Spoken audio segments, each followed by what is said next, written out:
too much because they are going to fall on us. I'm seeing the same hostility from the left as I am from the right. You can't stop it. It's like, do we need to be China, where it's like we literally have a team? You have like, your. I couldn't tell if you're saying bull or bell. I mean, you're from Texas. Have you seen a bull? Yeah, it eats grass. It's all muscle, bro. It eats grass. And I hate when people say you can't compare Canada, or I'm like, why the fuck not? The teachers that we have in our school system, they're there because they want to be. They're not. Most of them are not there because they have to be, right? Because there's no money in education. We're gonna be the majority in like 2050, right? So are we going to be the majority in the United States and then still be second-class citizens because somehow these cards are still stacked against us?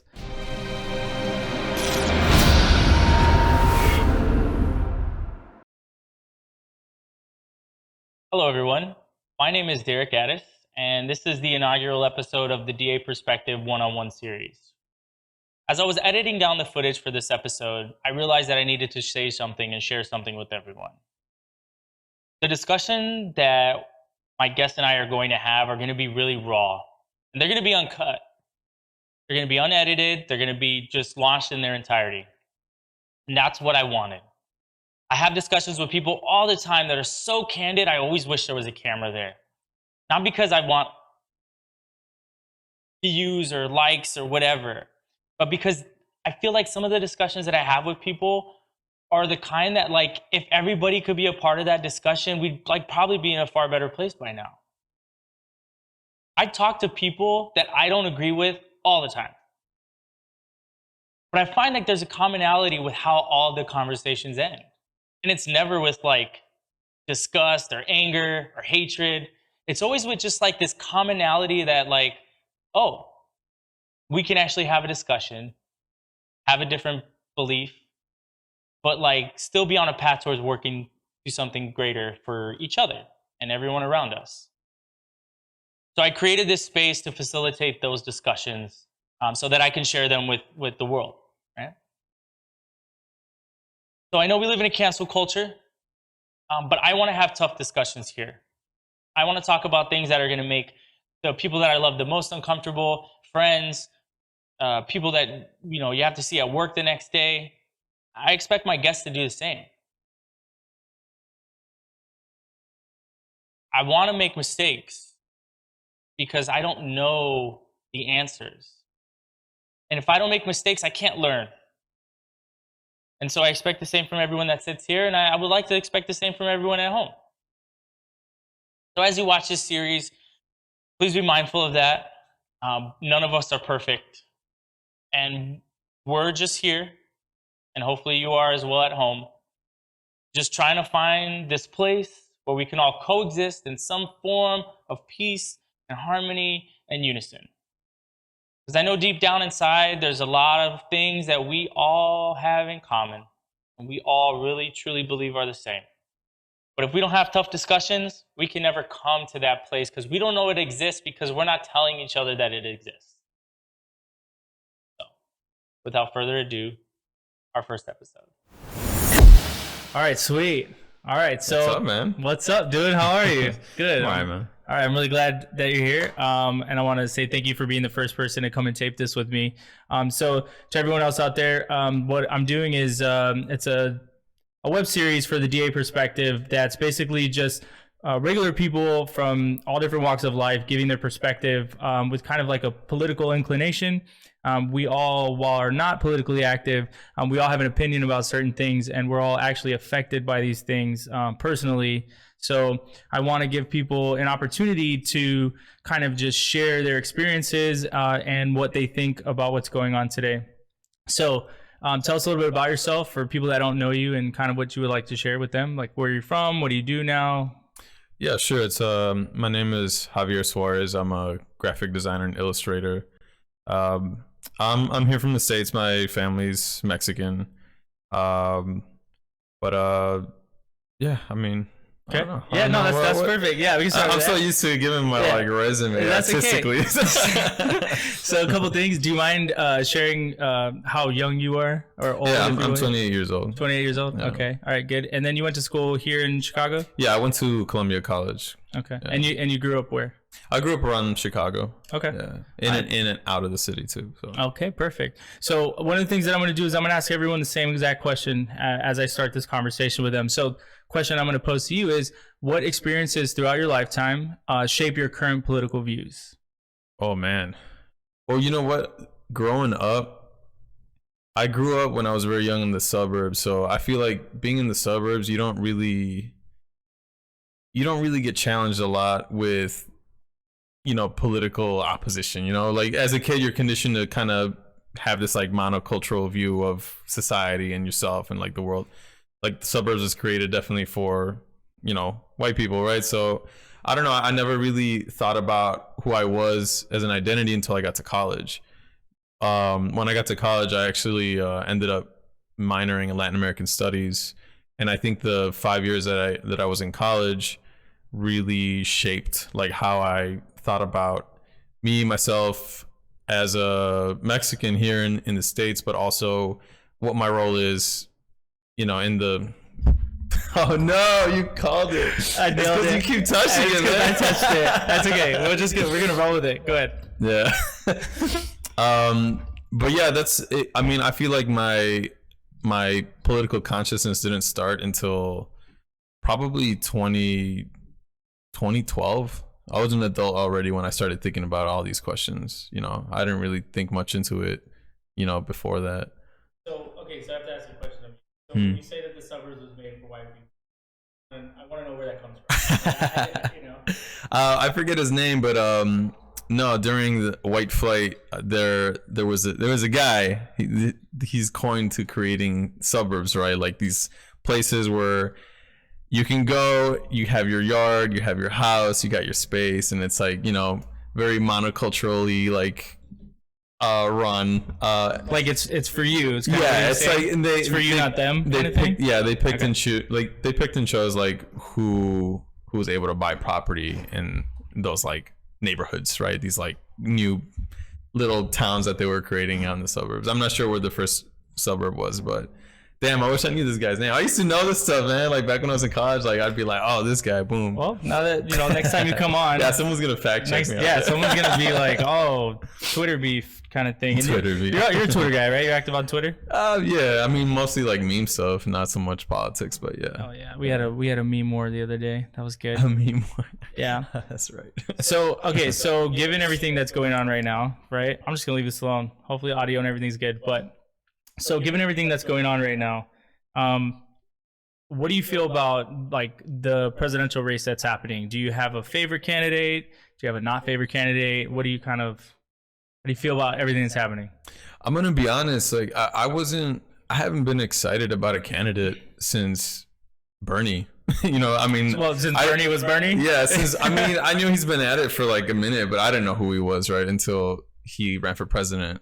Oh, he tried to get right. He tried to be the Democratic candidate last. He was running. We all remember, right? I don't know. It wasn't that long ago. We do.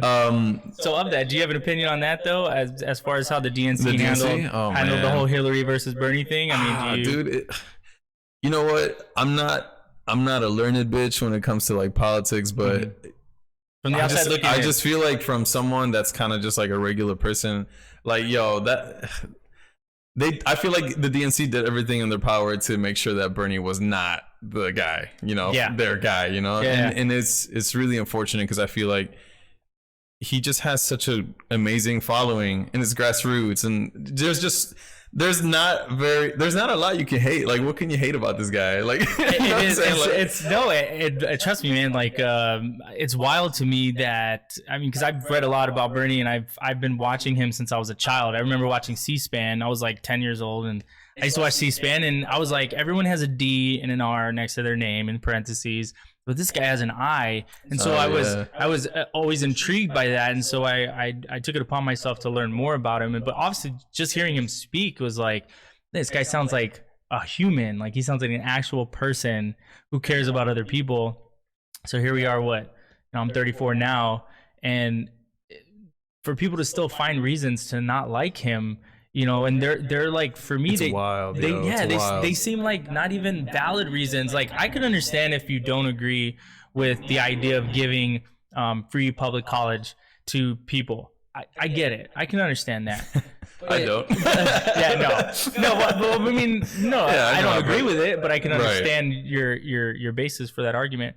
But when they say things like on the media where it's like Bernie's an angry old man and all this stuff, it's like, where are you coming up with this Why? stuff? Dude, Like, they're crazy, man. They're And what's even crazier is he hasn't really changed his position on a lot of things in a long time. No. Like, he's been about this stuff for a long time. Yeah, And it's not because it's convenient, it's because he feels it's the right thing to do.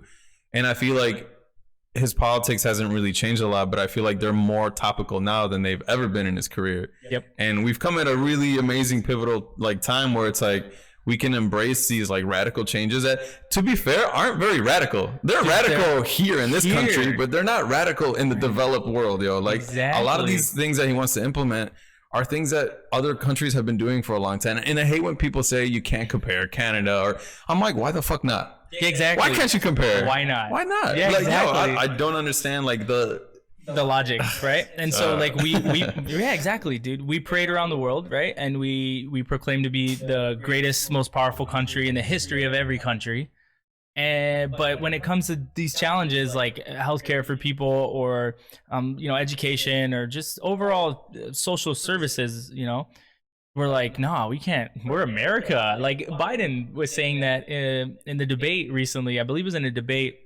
He said, well, this is America. That's why we can't do Medicare for all or something like that. I did see that. Yeah. And I'm just like, what do you mean? What is that? What does that even mean? Like, I mean, and also it comes from a place of privilege, yo. Like, I feel like a lot of these candidates, yeah, sure, you go around the country shaking hands, meeting people, talking to people, but it's always with an agenda. Right. I just feel like politicians are so out of touch with how people are living because they've reached a certain level of privilege where that stuff doesn't really affect them. Right. I mean, I don't know the Bidens, but I can tell you probably they're not like you and I, as far as like socioeconomic status, right? Like, yeah, no, I would say that the Bidens are definitely not hurting for money.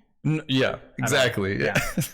So, yeah, I wish that sometimes people could objectively look at like politics, and meaning like instead of like immediately drawing partisan lines, or even just for themselves to where they feel like, oh, I support this candidate over a different candidate, to really look at what policies would affect people broadly, and so maybe make decisions that affect the greatest amount of people in a good way, instead of like policies that are just for me, right? So I hear a lot of counter arguments to the Medicare for all, or for the healthcare, for the universal tuition, which is, well, why should I pay for someone else's kid to go to college? And it's like, what? Like, because that kid could probably be doing your brain surgery, or running the business that is where you're washing your car, or, you know what I mean? Like, just because that is not your child doesn't mean that you're not going to be affected by that child having a fruitful education. And I think it's really hard for people to kind of separate themselves from that initial me syndrome. Yeah, and you know what? And in a really strange way, I feel like that's just kind of the foundation of this country, like that Quaker mentality, right? Where it's like, this is ours, that's them, this is us.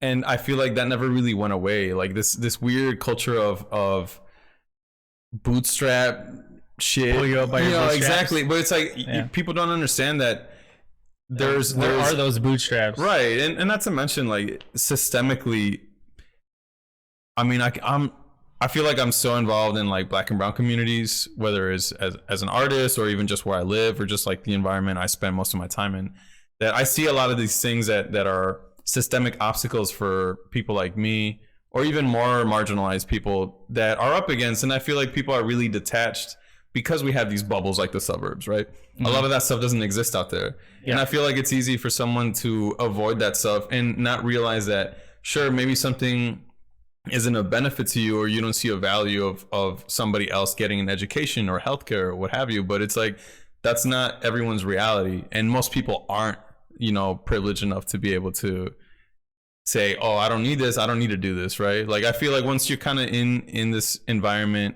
where you are directly affected by it or the people around you are directly affected by it, I feel like it starts changing where it's just like, you know what, like I realize I'm privileged, right? Like I went to college. I understand, like, you know, I'm from the suburbs. I went to college. Like I understand that I have a certain level of privilege that a lot of, like, you know, brown people in my community don't. But also I recognize that just because I have that privilege doesn't mean someone else does. And why wouldn't I want something like that for somebody else, right? Yeah, like I mean, it's a very simple concept. Like when everyone is when everyone is doing well, like we're all doing well. Like I mean, it's literally both sides of that sentence. I'm saying the same thing. Rising tide. Yeah, it's literally what it is. Yeah. Like when you walk around and everyone is doing well, the entire community is just going to thrive. And I mean, you know, unfortunately, one of the last times that people really talk about when America was booming was like post World War II, and even kind of convolutedly during World War II. I mean, manufacturing was pumping, you know what I mean? And it was all obviously to support the war machine. But I mean, you know, a lot of Mexican labor too. Dude, I mean, man, here in Chicago, right? I mean, like I've shared with you, and I don't people know, but I grew up in Texas, and you know, down there, I mean, everyone's Hispanic or Mexican or Latino or whatever, you know, they want to call themselves down there. Everyone, you know, it's different, Tejanos, right? But like when I came here to Chicago was like the first time that I ever actually saw like Mexicans and like the Mexican experience in America, in the sense that every freaking restaurant that I went to, like it didn't matter what kind of food it was. It didn't matter what kind of food it was. It was like, we know how to make it all, man. No, there's some Mexican cats back there killing it, right? And I felt like, I mean, I just feel like it's incredibly unappreciated, the Mexican plight in the United States. I mean, the raspberries we eat, the strawberries, right? Like, I mean, the things that people don't think about. Like, I don't know anyone that I grew up with, even as a Latino in Texas. I don't know anybody that I grew up with that went off to go work in the farms in California, right? We don't do that. We are privileged Latinos in America. You know, we don't think about sending our kids or our parents going and working in the field. Some do, right? And it was only when I came here that I actually saw people where like their parents were like, they gave birth to them as a first generation Mexican Americans, right? Because their parents were from Mexico, and their parents are the ones working here like 2-3 jobs, like the really hard stuff that like no one here wants to do. Yeah, the laborious stuff. Yeah, laborious stuff, you know. And like even here, like hearing the jokes of like your gardener, the guy who cuts your grass, like it like everyone like defaults to Mexican. Like, oh, the guy who cuts your grass is like, oh, it's a Mexican guy, you know? It's just like, which is why I never understood the concept, and I feel like it's kind of fading away a little bit, the concept of Mexicans immigrating here and stealing jobs. Like, yeah, those jobs are there, go work them. Like, you know, why? Yeah, I don't understand, like, who's stealing work, you know? I don't understand. Like, those jobs I feel like are readily available, right? Yeah, we're always gonna need lawn care and shovels, you know what I'm saying? Like, I just don't understand a lot of that. And you know what, like, it's, you mentioned earlier, another thing I don't understand is people, you know, when Trump got elected, I feel like a lot of times people are just like, oh man, this is gonna be the worst, like, you know, I'm gonna go to Canada, right? I'm gonna leave, you know. Or, you know, I feel like now it's become kind of like a topic of like humor. I feel like it's, you know, especially for people that, again, I said they were going to move to Canada. Right, or not even that, just, y'all didn't leave. Exactly. Nobody left. But the thing that really frustrates me, it's like, people don't understand that Trump has been Mexico's reality for a very long time. And it's gotten so bad that a lot of us left. You know, like, we did leave. And we joke about it here, but people don't understand that things can always get worse. And I don't think people really put themselves in the position where, like, what if I had to leave, go somewhere to a country that I know nothing about and start fresh, you know? Like, I mean, they did it too. I mean, there's Vice did a documentary. If you get a chance, pull this a little bit closer to your mouth and talk a little bit softer. So peeking a little bit. But no, like two different things to that point. And I think Vice did both of these things that I watched, and they're both really well produced. So one of them was about the shortage of labor in the farms, like in California and stuff like that. Especially since the whole Trump being elected, and the uptick in enforcement of immigration, right? I mean, the reality of the United States is that a lot of the foundation is on immigrant labor that is undocumented. You know what I mean? Yeah. I mean, it is, and it really is. I mean, we were talking about, like you said, like restaurants, warehouses. I mean, there's here. I don't think this was Vice; it was someone else. But there's these white vans, and you may have seen them more than I have. I only seen them like twice. And it was after I watched this documentary. There's these white vans, and they're all around Little Village and Pilsen. And they literally pick people up in the morning, and they take them to the factories out in the suburbs. And they work all day, and then they bring them home. And the majority of those people are undocumented, but they're working in the factories out here, like in Naperville and Bolingbrook and all that stuff. You know what I mean? And the thing is, obviously, and it's like kind of like it's not indentured servitude, because like they didn't pay someone. Well, I don't know the exact terms of their thing, but I know like the driver, they have to pay every day. It's like they pay their driver every day to commute them, and like nobody will talk to anyone. Like the reporters were out there early trying to like talk to people, and the drivers were like being real aggressive, and like everything's hush hush, right? Because they all know. Yeah, no, that makes sense. I mean, yeah. So, but yeah, it's unfortunate that a lot of people, they were really quick to demonize Mexicans because one person sought to demonize Mexicans, and they really have no understanding of how much these people have contributed to America, and like how part of the American experience is something that they've created.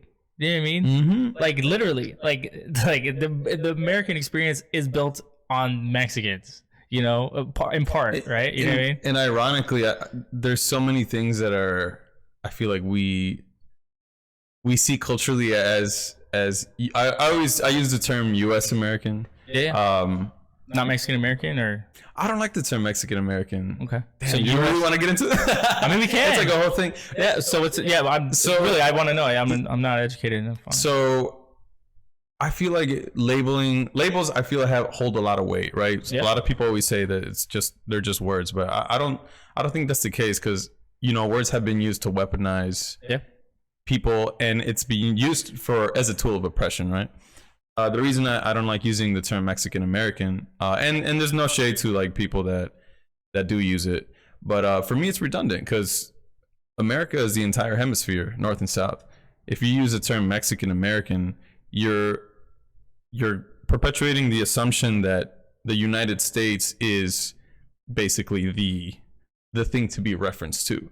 So it's like, for example, like Mexico is already in America. Why are you saying Mexican American? You're Mexican, right? If you're here born from Mexican parents, or you're like culturally Mexican, I just consider that Mexican. I mean, I don't think it matters where you were born, really. And then that's another reason why I don't use Hispanic. Hispanic was a word created by the U.S. Census Bureau. It was the U.S. Census Bureau created a word because they don't want to differentiate Puerto Ricans from Mexicans from Chileans. They just Hispanic, right? Latino is a word that we created for ourselves. Same with Chicano, but Chicano I feel like is more politically. Do you think Chicano's like more like West Coast Latinos? Yeah, I mean, or like a select, because there was some like Chicanos in San Antonio, and I feel like Chicano is definitely part of a social movement, social and political movement that I wasn't a part of, so I don't like. I sympathize with the cause or what have you. I feel like a lot of those things are still unresolved, right? But also I don't feel like I merit the title, of being Chicano or whatever. Have you seen the Japanese Chicano movement? No, I'm not even joking. I'm really not. I think it's another dude. Honestly, like I don't. Is this a Vice documentary? I was gonna say I don't mean to keep plugging Vice, but no, but really, yeah. Literally, there's like a full blown Japanese dude, full blown Japanese Chicano movement. Are they Mexican? Or no, they're Japanese, bro. Yeah, but they're Chicanos. Like sad girl, shy girl. No, I'm being serious, dog. Are they like homies out there too now? Yes, that's what I'm saying. Like they amazing, have bro. all of it, like the gangsta Nikes and the Dickies and the bandanas and just all of it. Like it's pretty wild. Are they politically active, or are they just kind of assuming the culture? I think and they're culture. So here's the a little thing. bit? Okay, so here's the thing, right? So when we talk about assimilating cultures, I mean, I feel like it's a touchy subject for a lot of people. But it's one of those things where it's like I try to look at things case by case basis, right? So for me, there's a difference between appropriating a culture, acting like it didn't come from everyone else, and not giving them respect and admiration that they deserve for creating that, or even holding that torch for a very long time, right? And then like taking it and making it like it's yours, like that's not fair, right? You know, to discount. But then there's another thing where it's like an admiration, where it's like, yo, I really enjoyed this thing that these people did. And I feel this way. I want to be part of it. I don't think they're shitty people. I think they're awesome people, you know? So I think for the Japanese, I don't see it as like cultural appropriation in like a negative sense from what I got from this thing. It was more of like these people are cool as fuck. Like I want to be Chicano, you know? Like, yeah, that's awesome. It's like it's so funny that we forget that there's so many parts of the world where there's very few Mexicans or any at all. Right. My sister went to Berlin during the FIFA World Cup when Germany played Mexico. She was in Berlin that weekend. Oh, nice. And there's no Mexicans in Germany, right? Yeah. There's a few, but it really wasn't that many. Do they work in kitchens? Yo, I have no idea. I don't know. I'm not trying to be fucked up. I'm just like legit, you know, right? I'm just asking. No, but it was really funny because my sister ended up watching the Mexico-Germany game at the Mexican embassy in Germany. Okay. And there's a ton of people there. And about like maybe, I think she said like a quarter or a third were German. But what was crazy is the day leading up to the game, they were wearing their Mexico jerseys. Mm-hmm. And people would stop them on the street and be like, oh my God, you're Mexican? Like, can I take a photo with you? Like, yeah. She was in Berlin one weekend. The first weekend she's ever been there. Yeah. She made front page of their local magazine, Berlin. God. And then she also was the Facebook banner image for the Mexican embassy. My brother-in-law is like the most... Wait, so why is there an embassy there if there's only like 4 Mexicans? I have no idea. That's crazy. It's like some weird tax write-off or something for the government. No, so yeah, no, that's interesting. It's the same thing for, I think like black people in Japan or something like that. Oh, yeah. In China, there it is, in China. Like when black people go to China... I've had a few people tell me this story. You know, they ask the cliche shit, right? Do you play basketball? Are you an athlete? All that bullshit, like as if they can only do that. But it's unfortunate. So I'm gonna try my best not to say anything negative about China right now, because like I want to go check out China, but like as soon as I'm done checking out China, will then even be streamed in China. Don't they block YouTube? Yeah, so they regulate, right? Okay, so that's what. So there's a.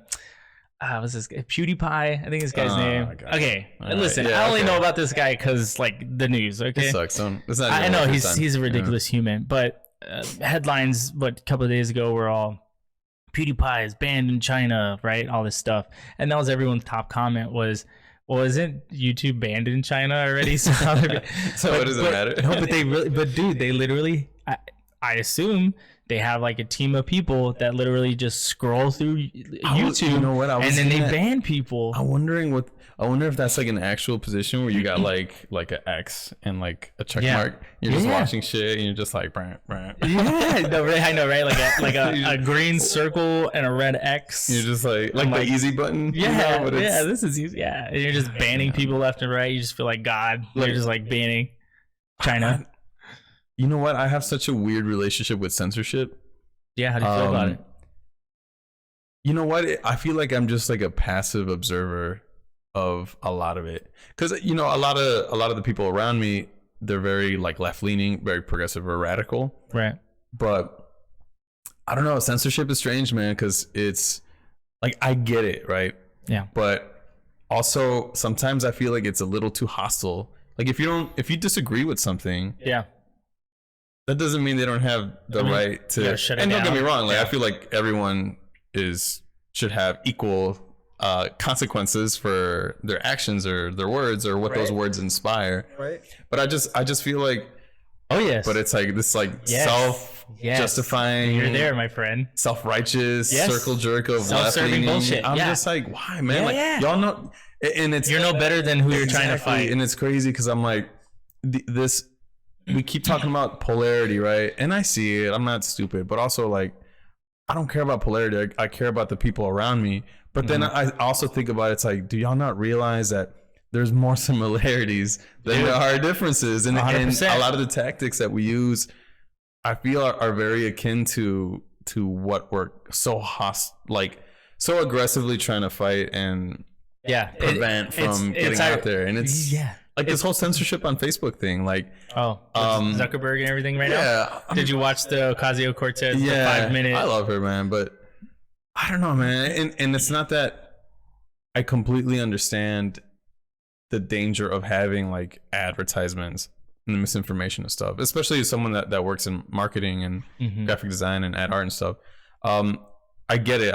Those things do influence like behaviors. They do influence consumers to behave a certain way. Right. So if it is false, true or not, like it's gonna influence, right? It's gonna influence a group of people. But also, like, how do you stop that? You know, like, well, that's the problem.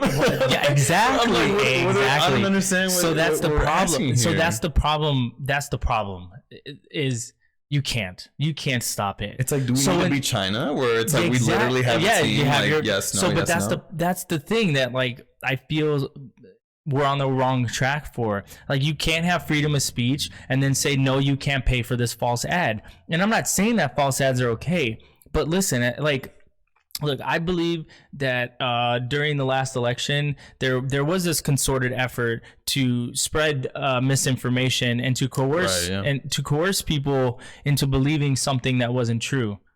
I think that really happened, but at the same time, like what hope do we have for ourselves as humans if we're blindly going to continue to be led astray by everything we see? Like, there should be an anti-effort of truth just brigaded out too. Like, I think, like, you know, for as much darkness as there can be in the world, I mean, we can make light, right? So why are we not making more light?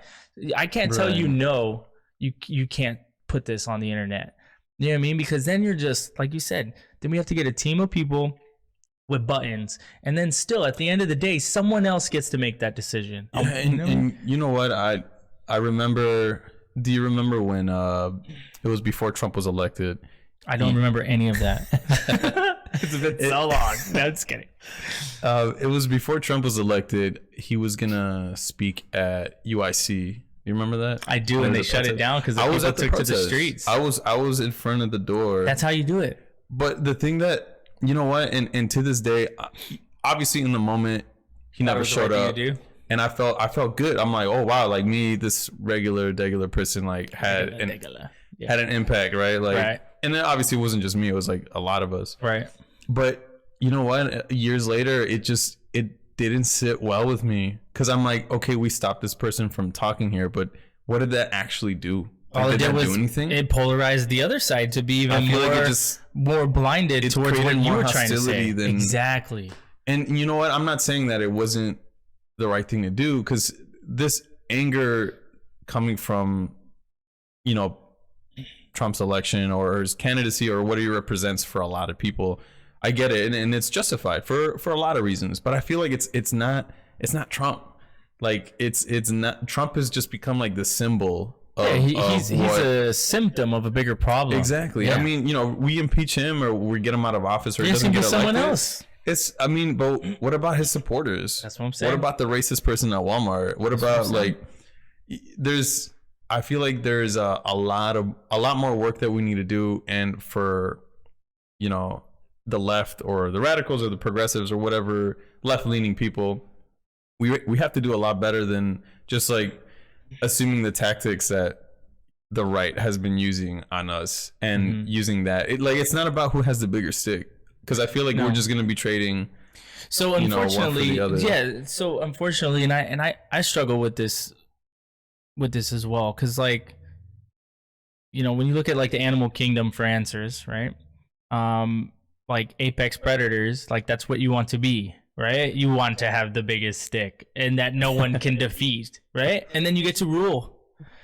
And so, you know, unfortunately, I mean, I do feel like there is a form of fight that needs to be broad, like in the sense, like not literally blood in the streets kind of thing, but there does need to be like a mass movement of progressives, if you will, or just even just like-minded people that literally just have like a non-hateful agenda. You know what I mean? Like for me, it's like if you have a message of inclusivity and it's like a legit one, it's not like it's not one where it's like if you believe in Jesus Christ, you can be absolved of your sins and everyone can be a believer of Christ. Like that's not the exclusivity I'm talking about. I'm talking about like, you know, yeah, you can come in here and live in safety. We don't kill each other. We don't hurt each other. We teach each other, you know, the essential things in life that you need to know, like inclusivity of education and healthcare and health and well-being. Like those kind of things are what I'm talking about.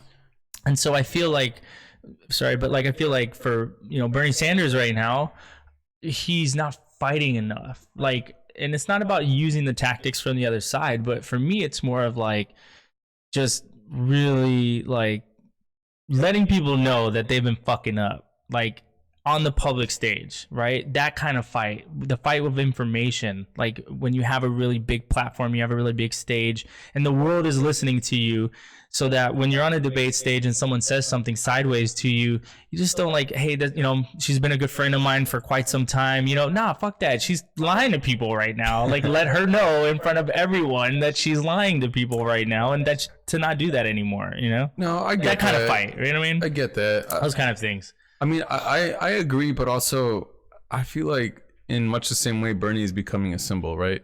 Yeah. And he does have huge influence even now, and he's not even president, right? Which is great, right? And use that. Definitely, I mean, I'm a strong... He's my president.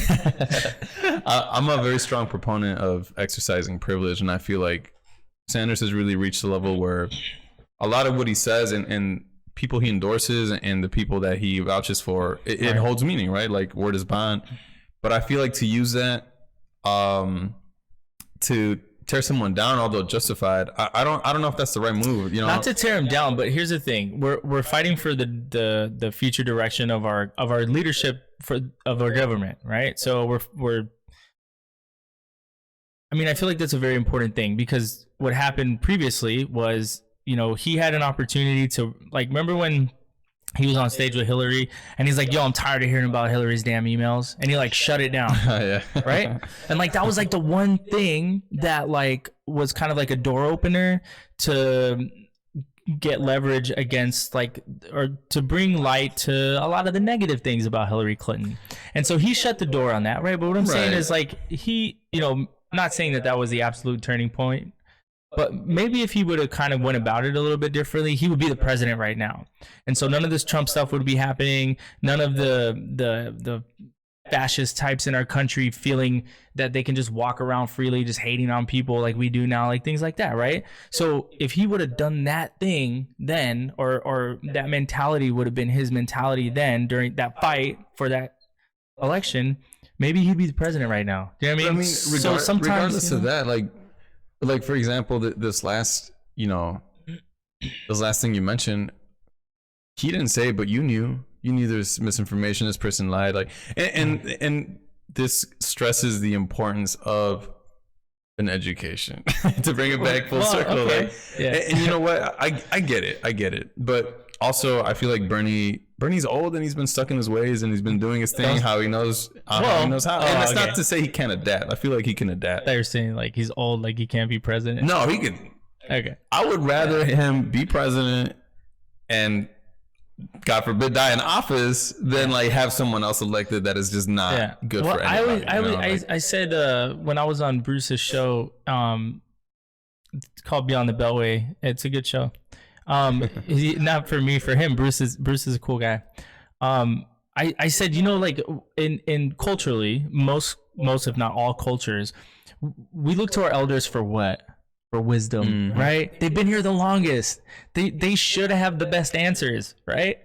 But when like we comes to terms of a president, of our country, like there's a good number of people that are like, nah, he's too old. I'm like, what are you What does that thinking? even Like, what are mean, you though? talking about? Like, you just it's This so dude it's got really off the annoying. operating table and started campaigning again. Like, right off that, man. He's 72 hours you later, blame, he's man. like, yo, what's good? Let's do this debate. Like, yeah, I mean, he looks all Where's he fresh and from? stuff. He's from Brooklyn? I New think York. I think yeah, I think he grew up in Or Queens? in New York somewhere. Yeah, yeah, Something like that, right? yeah, something like I mean, some I East feel Coast. like he grew up. Yeah, I mean, he's pretty scrappy. Yeah, right? Like, exactly. Yeah, I'm sure he. well, you know, okay, was so that guy, you know? I watched a little bit of AOC's endorsement. That mega rally that they did with like 25, Queens? 26,000 people. Yeah. That was dope. And one of the things that she said was from her own experience. Now she's been in what, like a year, 2 years, something like that. And it's been about a year, I think. And she said, you know, when you get into Congress, they're gonna throw everything at you to try to change your mind, right? Like saying, because she got elected on a very particular platform that she ran on, and the people elected her to do those things. Her Netflix documentary was really good. Right, Her and so- a few other women. Yeah. So when she got in, right, and she was saying the pressures that you're put under, the pressures of coercion, of people always like trying to give you things to get something, and just they're gonna talk to you different ways to kind of massage you and manipulate. I mean, she was talking about all these very real things that happen to people when they get elected to our government, and she said, but like, when that happened to me, I really understood Bernie Sanders. For this man to have been in Congress this long and to say the same things and be the same person and not be influenced by any of this. I mean, she was like, that's a testament to this man's character. And I mean, it's true, man. Like, and that's, you know, I like Bernie. I like him for that stuff. You know, it's pretty consistent. Yeah, he's my president. He's your pet? Yeah. He's my president. Yeah, I would, man, I think, are you proud to be American? Can I ask you that? How does that question, how does that You sit? know what? Do you remember a time when you felt proud to be American? Did you ever feel that in your lifetime? I'm proud to be Mexican. Okay. You know, I'm glad I'm here. I'm Right. grateful for the opportunities I've been given, but it's like, no, not really, man. I don't know. Like this country is it's complicated, and it was created to keep people like me out. I feel like, you know, it's there's a lot to unpack there. Yeah. But I just feel, you know what, when I was going through my Latin American Studies minor at Columbia College, I just feel like I had a lot of radicalized professors, right? And I didn't agree with everything, but I was pulled Radicalized left. as in like pro-Latin, like that? Radicalized? Or Not only that, like there's this one professor I had, and he I feel like he just challenged a lot of what I just believed as fact. You know, like from your US history, primary school education, from like like social, high school and stuff, social studies stuff, like history, just how things work, right? Like the foundation of everything I knew was challenged by this one person, and I feel like I needed that, right? Because I was going through life just being like, okay, cool, like I know this is fact, this isn't gonna change anymore. I don't have to worry about this thing. Well, right? I mean, yeah, it's a constant.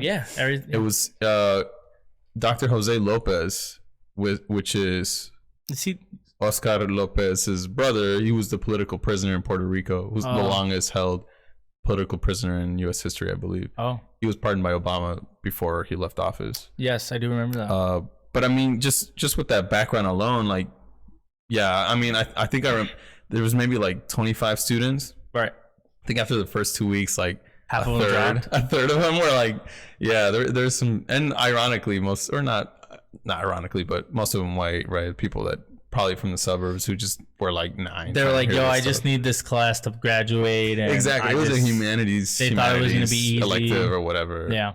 Actually, but I think that was the class that kind of put me in motion towards like a minor.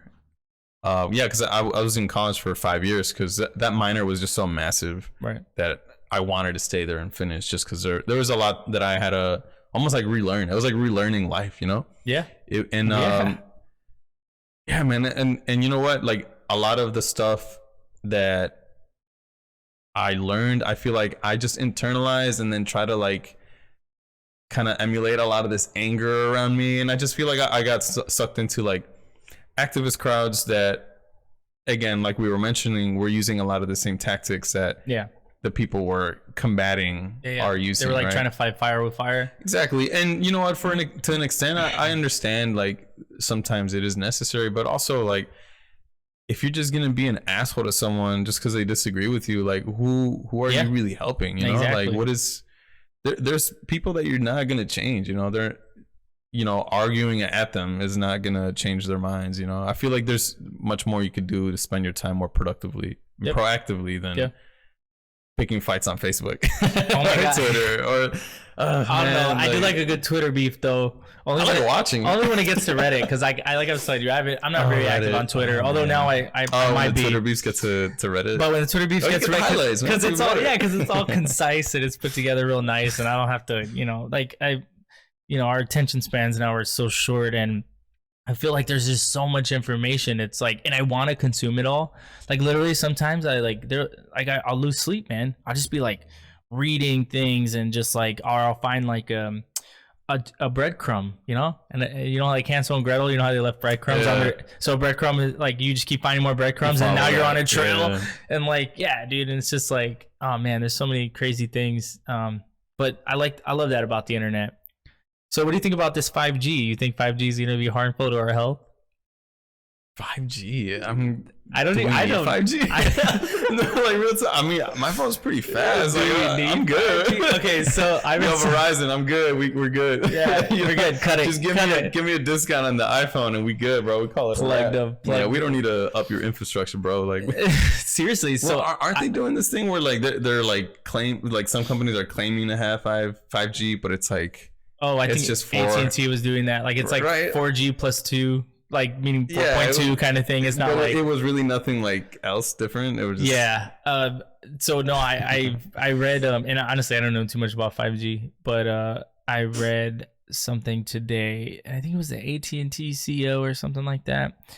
He said that with 5G that they believe. Well, his belief is that we're gonna ditch our smartphone.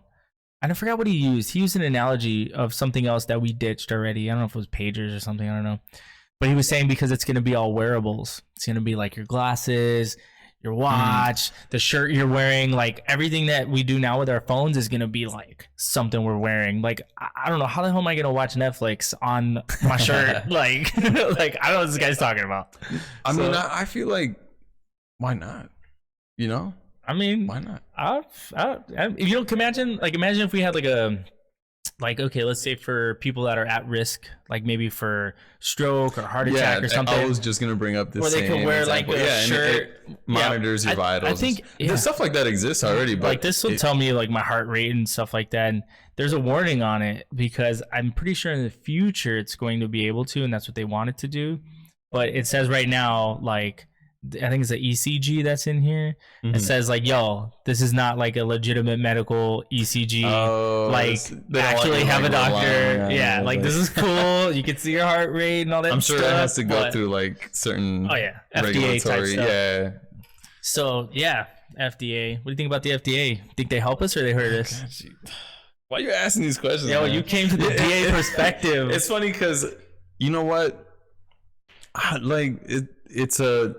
Those are like the powers that be, right? They are. So even though I have an opinion on it, it's like, does that really gonna change anything? That's what this is all about. Man, the FDA, why? Like, he's all why? Like I get it, right? The existence of it, I understand, but there's just like a lot of things that I just don't make sense to me. Like, man, it's a mess, yo. So it's a mess. Okay, so I don't know what else. No, I hear. There's too much. There's too many branches on there. Okay, so I know, right? No, really, like food and drug. Like it should just be food, and then drugs, right? Like why are pharmaceuticals lumped in with like beef? You know what I mean? Stamping beef. Like I don't know. But what was I gonna say? You've been to Mexico, right? Yeah. Okay. Yeah. That's probably. So we need more street food here, man. And I only say that because like when I went to Lebanon, and even Mexico too, I've been there.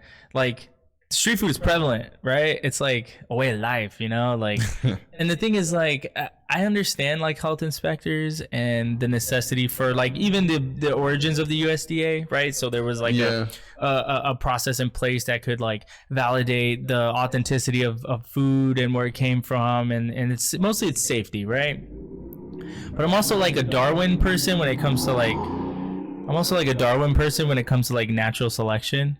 So meaning if there's like a shawarma stand, okay, in Little Village, let's just say, or whatever, where I live in West Town or West Loop, or I don't even know where I live. We were talking about that yesterday. What nobody knows what the name of my neighborhood is. So, anyways, if people start dying from that shawarma stand, people are gonna stop going to the shawarma stand, right? Like, I don't need the health inspector to go shut the guy down for like serving the dopest shawarma. Damn, but like maybe wearing sandals while he's doing it. You know what I mean? Like, I'm kind of okay with that. You know what? I'm gonna disagree, but also I feel like we need to find like a healthy middle ground. Yeah, you know, I'm just looking for a middle ground. There should be some regulation. The thing that bothers me is, man, especially with food. Just think about the quality of food we have here. Our food is really comparing bad it to Mexico. True. Like beef. We'll just start. True. Yeah. Like my ass is vegan, bro. But like when I go to Mexico, I'll still try food, right? Like I'll still if someone makes them, and especially when I'm traveling, I like trying things, right? Yeah. And you can't even compare, yo. Like I mean, you can go to like Whole Foods and buy like super expensive beef, you know, from like organic. It's got like all the certifications, right? Like you got a whole damn file that comes with like the beef. It comes with a booklet. Yeah, a little manila folder for like 3 hamburger patties. And it's just the way we do things here is really just ridiculous, man. I feel like a lot of these like E. coli outbreaks, like they're because of how we process food. Exactly. Right? Like pre-washed lettuce and like chopped up stuff, like all of that machinery, like. We've overdone it. Yeah, we got really far away from basics. Yeah, I mean, like chopping lettuce. I mean, going back to your shawarma stand, like we really should start shopping more at farmers markets, buying local. Yeah, like local produce, organic. Because people don't understand, like, you know, a lot of people do go to the grocery store, and if they can afford it, they buy organic or fair trade or what have you. Right. But those certifications are expensive as hell. So that's what I'm saying. There's a barrier of entry. They can't afford that. So just because something isn't USDA organic doesn't mean it's not better for you than like this monocrop ass thing that we've created, right? Well, that goes into regulation, right? And you know, the really fat pockets that some politicians have, because we have this really massive company named Monsanto who basically owns every freaking seed that is grown in America. And so there are no small farms anymore. I mean, you have Tyson, Purdue, massive chicken farms, right? You have Hormel, massive pork farms. And then, you know, in terms of like crops, like everything we grow here is corn or soybeans. You know, there's no like you were talking about the small farmers. Like small farmers have gotten squeezed out, you know, and I would love nothing more than to have a bunch of farmers everywhere. And you know, to your point, there are farmers markets and there are some small farms, but just because there's some, like we see a couple, like maybe we see 25 farmers at a farmers market in downtown Chicago. That's like a small fraction of what used to be in existence. Oh, yeah. Do you know what I'm saying? Like hundreds of small farmers everywhere. Changed drastically. You know? But I mean, it's still, I find incredible value in still supporting him. Because like us as consumers, that's what we can do, you know? Like it always feels like an uphill battle, but it really isn't, man. Like now you can get like vegan meals at White Castle and Burger King, like, and that didn't just happen because they decided, hey, let's check this out. It's like consumer trends. Well, it's and so here's okay. Not so that stuff is very like that's not a lot better for you than so two things. Regular stuff. Did you try the Impossible Burger at White Castle? Yeah. Was it good? I mean, for fast food, that's not real meat. I actually didn't hate it. I didn't hate it. The Burger King one is way better though. I haven't tried it. Yo, it's because it's on a grill, you know. So it's flame broiled? Yeah, so you get that crispiness, you know. Thank you. Damn, I forgot the second thing that I was going to ask you. It was probably better than have you tried the Impossible Burger. Oh, that's what it is. Okay, so do you think that the emergence of these non-meat meat products, do you think that's to cater to that crowd, or it's to exploit them because they know that it's growing? I think both. Definitely both. But my problem, I hate bringing up that I'm vegan or mostly vegan. Hey, you know how somebody you know how to know if someone's a vegan? Oh no. Do you want to know? Yeah. They'll tell you. And you did it a bunch of times. And it's funny because I came in here like, what do I not want to talk about? And I'm just like, damn, I don't want to bring this up. No, the reason I 13 minutes in. No, I'm just saying, go ahead. The reason I bring that up is I'm not vegan because it's cool or trendy or that's just how my family was raised. You know, Okay. like my family back in Mexico, like meat was not like an everyday thing, It's man. not- yes. And it's funny that I don't understand why more people aren't not vegan, but I just don't understand the need to consume meat all the time. It's like I don't advocate veganism. I don't advocate not eating meat.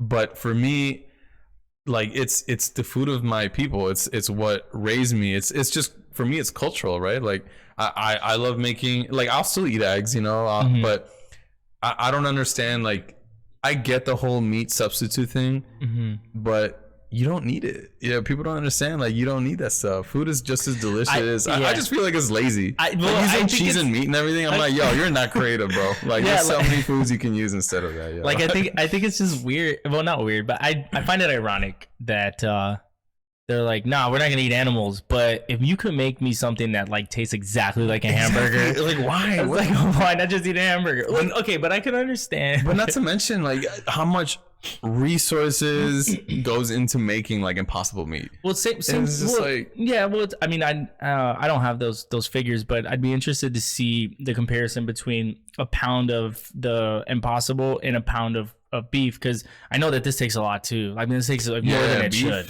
Yeah, all the water, all That's what I'm like saying, the yeah. feed. yeah, and then like Yeah. because you count the water for the feed, and then obviously the water for the animals themselves, which I mean that's justified. The water for the animals. And it's funny because most people, I feel like now most people are around vegetarianism, veganism. There's but it's someone like, somewhere. right, but yeah. people that aren't always like, where do you get your protein? I hate that question. Yeah, because it's first a of all, dumb question. I asked two questions. I'm like, Yeah. what does protein do? And most people can't answer that. You know, like they have an idea, but they don't like it builds muscle. But it's like, okay, like, and then I always make the comparison, like, you know, a bull, right? What does a bull eat? A bull, A bull? like a bull. Yeah. Okay, I Have- can tell if have you're you saying seen- bull or bell. I mean, you're from Bull. Texas. Have you seen a Can't even bull? talk. Yeah, it eats grass. It's all muscle, bro. Yeah, it eats grass. I'm like, obviously our metabolisms it are different grazes. and stuff, but it's like, yo, like there's amino acids and proteins in everything. You know, you don't really need, like, what do you do? Are you bodybuilding, homie? Like, Right. but even if you are, They you are. don't really need it. You know, like, well, you need I don't know, protein, man. but You your do need protein doesn't but have to come from it's an everywhere. animal. It's in everything. Like, I will say though, personally, since I in the past, I would say probably like since I graduated for sure, which was in July, I've made a very conscious effort to only eat protein, like whether it's cheese or meat or eggs. Mostly the effort was to limit the carbs. I was getting pretty round. I was feeling really lethargic all the time, and that's probably attributed to some other things that are going on with me. But man, I slimmed down real quick. I carbs? I kind of feel kind of good. Like, I mean, like last night, like I'm not even gonna lie. Like last night, like it was probably like, I don't know, 11:30. I had a whole tube of chorizo and like 5 eggs, and I just whipped it up. That's what I ate, and I went to bed. You know, so like that's all, like, you know, protein and some fats. So no, I don't know. I mean, different strokes for different folks. I don't mind salad in a cup. But see, I just feel like there's a lot of things that we don't consider, right? I hate that, like, because most of the times when you order a salad, it's romaine lettuce, Like, what the fuck is that? Well, I'd rather have like, romaine than iceberg. Let's be real. I mean, all of that just, it's like, where's the Swiss chard? Where's the spinach? Where's the kale? Where's the baby? What is it? Where's Butter, the baby bok butter, or choy, whatever. Like, where's the Napa? Like, I just feel like we have such a limited. Well, Did you learn how to cook when you were younger?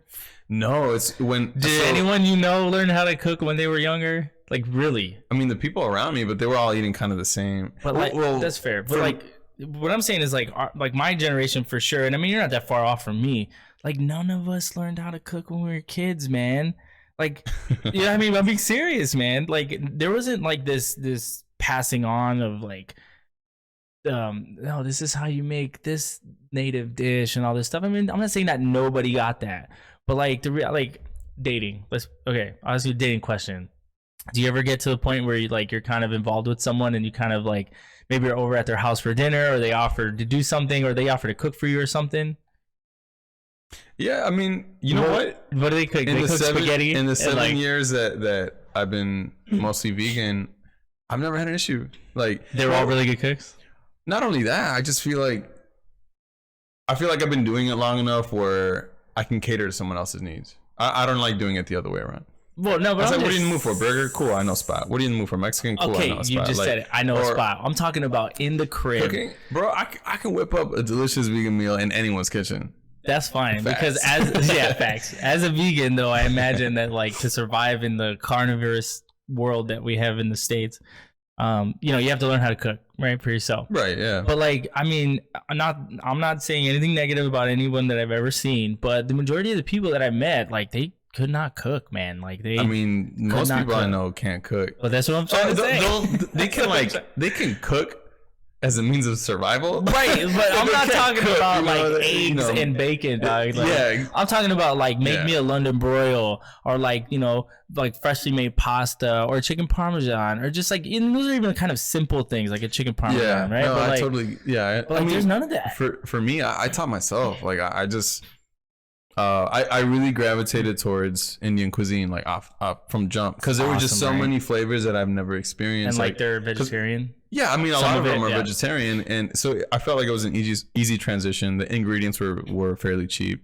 at least for the stuff that I was looking at. Yeah. And then when I went vegan, I actually went vegan with my partner at the time. She was Colombian Peruvian, so a lot of she cooked, and I learned to cook. But a lot of the dishes she grew up with, it wasn't very hard to like transition to non-meat, because a lot of them are already like casero food, like home, like Latino meals. They're most of the times is not meat heavy, like. Yeah, like you said it earlier, like when I went to Lebanon, I noticed that like there was meat, but it wasn't like it is here. Like, meat wasn't the centerpiece. No, it's just it was like a part of the whole meal, and like every part had an equal place, but it was mostly more like vegetable on the side, like potatoes and stuff like that, rice, But yeah, like I noticed that like meat, but I also noticed that meat was really expensive when I was there. Like, so, that might be part of it as well. But it makes sense that, those people are still living just as well as we are with all of our meat, meaning like you can get protein from other sources. And I think for me, it's more of an issue of, are you aware of what you're consuming? Are you aware of what your body needs?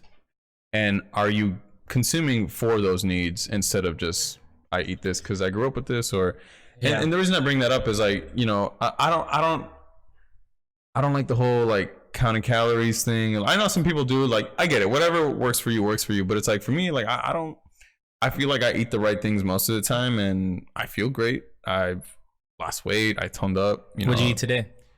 Nopales. I love nopales, man. Carrots, broccoli. They're so good. Eggs. That was my sleeper food. Like, I remember the first time I had it was like probably, I don't know, 22 or something like that, and I was like, bro, my whole life I've been missing out on this. And I hate like non-Mexicans being like, hey, yo, you want some nopales? Oh, what's that? It's like cactus, and they're like. Yeah. Like, I don't eat cactus. Like, come on, man. That always bothers me, because it's like, man, you really gotta, first of all, broaden your horizon. Second of all, decolonize your mind, yo. Like, decolonize your mind. Decolonize your diet. It's a thing, yo. Like, there's a lot of things. If we really want to be like serious about feeding the world, right? Yeah. Insects. yo, I'm insects down, dude. are I'm delicious. down. Yeah, that's They're been super sustainable. They're easy as fuck to grow.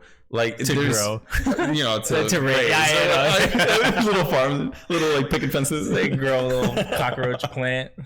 But no, I mean, if we're Crickets really, if we're really like thinking, okay, protein, we need a lot of it.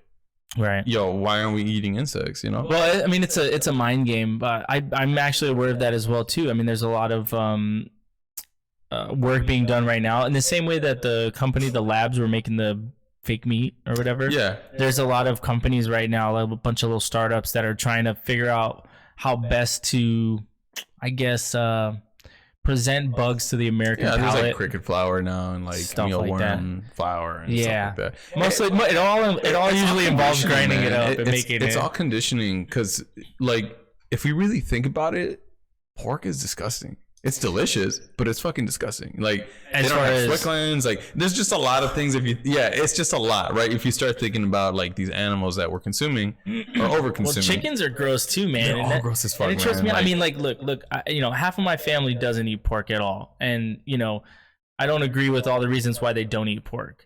And one of them mainly is about how filthy the pig is, and I'm like, yo, have you ever been in a chicken coop? Like, chickens are not clean either, and gross, cows, like, there's other reasons why they don't eat it, and that's fine. I agree with those. That's fair.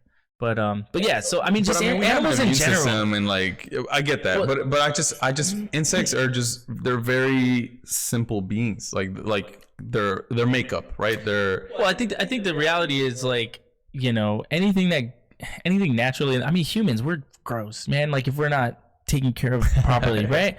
And so, yeah, I mean, with factory farming and the way that we raise these animals, the conditions that we, it's just it's deplorable. And I personally struggle with the balance of, I gotta eat, right? But I don't have to buy the cheapest meat because I know how that comes about. Yeah, or even eating like tilapia. Most of the time it's not tilapia. I heard that because it's a brown fish. It's like swai or whatever it's called. I heard some quip on some show the other day. And listen, I don't look to TV shows for like all the answers or anything, nor do I actually watch a lot of shows. But this one, someone said something about tilapia being some other fish with a funny name. It's some other fish that they gave it this name, like, so that people were like, oh, I'll eat tilapia, but I won't eat this other fish. And going back to what we were saying earlier, it's conditioning, because like crawfish and lobster, that was slave food when that was like served. Oh, really? Lobster? I didn't know when that was served. Crawfish, back in the day, like, people rioted. Like, that was not something you wanted to eat. But it's like, now you order lobster, how much is that shit? Like, bro, expensive. But have you had lobster though? I've had lobster before. But no, what I'm getting at is it's just, we're conditioned to believe these things, and it goes back to every topic we've touched on. I feel like, and I think you and I had a conversation where I brought this up. I feel like we've really lost the ability to humble ourselves enough to believe that what we know could be wrong, like, or even just putting ourselves in a position where our opinions are challenged, and not in an environment where it creates hostility, but in an environment where you really have to be about your shit. Like, if there's this one thing that you like wholeheartedly believe in, then someone presenting a counter argument, why would that make you upset, dude? Exactly. If you know your shit, if you're confident with what you know, and you wholeheartedly believe in what you believe, then someone disagreeing with you shouldn't affect you. It's just, that's just the evidence. It's like, cool, of you know cracks. what you know, I know what I know. Like, Yeah, for me, I've always because I've challenged people on everything my entire life, and I know, right? And yeah, I mean, that was one of the things I realized very early on in life, was that when you get upset because I challenge your opinion about something or your belief about something, you getting upset are the cracks in your faith foundation showing. You know what I mean? Yeah. Like, it's not because I'm wrong. It's because I said something that made you internally, you're like, fuck, man, I pushed that deep down inside. I thought it was never gonna come back up. Now I have a conversation with this guy, It's like, and I don't want to do that to people. I don't want to, what I mean? But at the same time, like, I feel like don't go picking I'm not picking a fight. I'm not picking a fight. But like, if we're gonna have a conversation, like, let's have a conversation. Like, let's try to fix some things. Like, right? For example, like flat earthers, right? What is it? Flat earthers, people that believe the Earth is flat. You like we laugh, Are you a but flat it's earther? like no. I mean, Only half the week? No, but sorry, go ahead. only for like party conversation. No, I'm just kidding. No, I like Party what people believing the Earth is flat. Like, how is that harming us? Yeah. You know, like, Well, you know what? If they're Nah, I gonna know. go out and like do research and shit, let them. Maybe we'll find out something that, that we So don't that's the know. thing. At Like, least- how at long least was the flat- Earth yeah. flat? And when people started believing the Earth was round, Right. and And they thought they were crazy. and what was it? Was it Galileo? The sun I don't know orbited what it was. around the Earth. The Yeah. dude that like Yeah, was yeah, like, yeah. nah, B. Everyone Yeah. thought that dude was crazy. It's just like, no, Yo, yo, people- and- you are shaking the foundation and challenging And what we people believe used- as fact. Like, Exactly. And people used to get killed for challenging the status Yeah. quo. And like that's part of why like I wanted to do is this. that what the left wants? What Yeah, about is that to what you start want? killing people on the street because they disagree with them? Well, Like, exactly. But so that's really a big part of why I wanted to do this series, this show, is because like regular people like don't have these candid conversations as often as I think they should. And I would like to think that if there was a place that people could come do it like comfortably, right? Because everyone says there's like what 3 things you don't talk about is like politics, religion, and I never remember what the other one was. But they say that you never talk about these things because it always ends up in an argument. It always ends up in whatever, right? So, but we need to have those conversations. Like, why are we not talking about politics? Like, why are we not trying to figure out a legitimate way to create a more perfect union? You know? So back to the thing that I asked you before about the whole being American and stuff. You know, I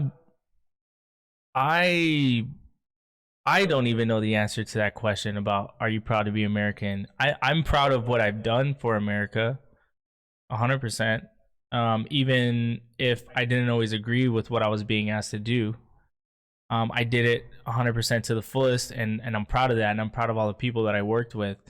But like you said, like right now, it's just like sometimes when I look outside of my window, you know, and I just look at everyone running around, and it's like, who cares about everyone around here? Meaning, like, no one cares about each other. Like, Yeah.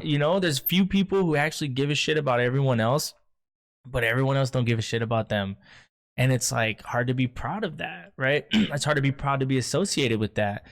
I do think that, you know, historically, when you look at the origins of the earth and governments and whatever, I mean, there's been a few civilizations that have done really awesome things, right?